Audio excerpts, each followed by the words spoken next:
गीता हिंदू धर्म का बहुत ही पवित्र धर्म ग्रंथ है। महाभारत के युद्ध में भगवान श्री कृष्ण ने अर्जुन को गीता का उपदेश दिया था, जिसके बाद अर्जुन ने अपने अधिकार के लिए महाभारत का युद्ध लड़ा।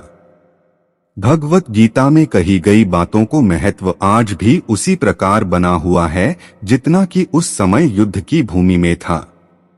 महाभारत की रणभूमि में अर्जुन को भगवान श्री कृष्ण द्वारा दिया गया ज्ञान सर्वश्रेष्ठ ज्ञान माना गया है। श्रीमद्भागवत गीता श्री कृष्ण द्वारा बताई गई बहुमूल्य बातों का एक संग्रह है।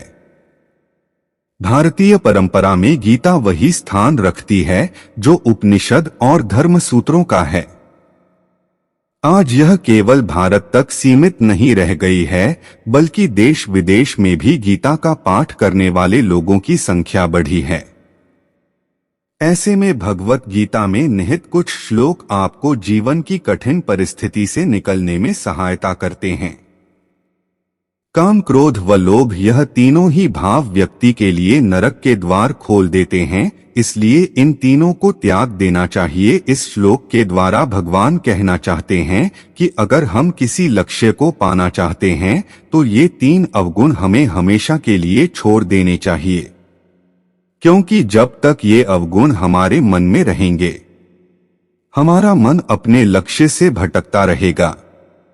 श्री कृष्ण अर्जुन से कहते हैं कि मनुष्यों को संपूर्ण इंद्रियों को वश करने का प्रयास करना चाहिए, क्योंकि जिस मनुष्य की इंद्रियां वश में होती हैं उसकी बुद्धि स्थिर होती है। जिसकी बुद्धि स्थिर होगी वही व्यक्ति अपने क्षेत्र में ऊंचाइयों को छूता है और जीवन के कर्तव्यों का निर्वाह पूरी ईमानदारी से करता है। जिस मनुष्य का मन धन, वासना, आलस्य आदि में लिप्त है उसके मन में आत्मज्ञान नहीं होता है, और जिस मनुष्य के मन में आत्मज्ञान नहीं होता उसे किसी भी प्रकार से शांति नहीं मिलती है, और जिसके मन में शांति न हो उसे सुख कहां से प्राप्त होगा। अतः सुख प्राप्त करने के लिए मन पर नियंत्रण होना बहुत जरूरी है। क्रोध से मनुष्य की मति बुद्धिद मारी जाती है, यानी मूढ़ हो जाती है, कुंद हो जाती है। इससे स्मृति भ्रमित हो जाती है।